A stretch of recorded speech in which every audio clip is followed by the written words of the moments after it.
कहते हैं यदि कुछ मिल जाता है तो दिनों तक धारण करके यूं ही अजगर पड़ा रहता है।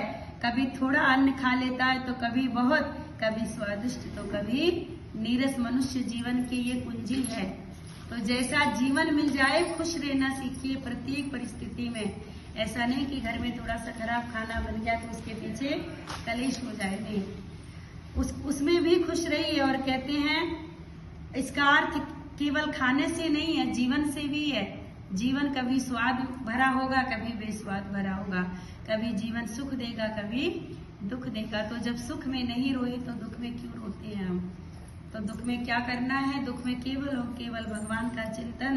कहते हैं कभी बड़ी श्रद्धा से प्राप्त हुआ अन्न खाता हूँ तो कभी अपमान से मिला हुआ अन्न भी बड़े प्रेम से ग्रहण कर लेता हूँ। और ये हमारा जीवन जो है ये दोनों भाव दिखाता है। चौथेपन में जो बड़ा भाग्यशाली होता है उसे अपने बेटे बहू से सौभाग्य या सम्मान भरा भोजन का थाली मिल पाता है, सबको नहीं मिल पाता। कुछ लोग थाली मजबूरी में आगे करते हैं, कुछ लोग प्रेम से करते हैं और कुछ लोग चार बात सुना के करते हैं। तो हर तरह से आपको भोजन ग्रहण तो करना ही है। और कहते हैं कि कभी रात में और कभी एक बार भोजन करके भी मैं दोबारा भी कर लेता हूँ। अपने प्रारब्ध के भोग से मैं संतुष्ट हूँ। प्रारब्ध ने मुझे जो जैसा दे दिया मैं खुश हूँ। संतुष्टता एक भक्ति है। नवधा भक्ति में एक भक्ति राम जी ने बताया कि संतुष्ट रहो, ये भी एक भक्ति है। जैसा जीवन मिला उसी में खुश रहो।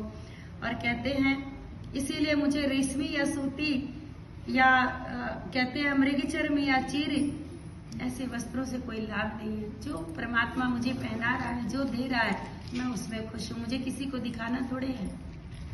और कहते हैं कभी मैं पृथ्वी घास पत्ते पत्थर या राख के ढेर पर पड़ जाता हूँ तो कभी जब दूसरों की इच्छा होती है तो उनके महलों में जाके मखमली बिस्तरों पे भी आराम कर लेता हूँ। तो ये मेरी कोई इच्छा नहीं है। जैसा जीवन परमात्मा मुझे दे दे मैं उसमें खुश हूँ। तो इससे हमें शिक्षा लेनी चाहिए कि जैसा भी जीवन जिस भी मार्ग पे परमात्मा चला रहा है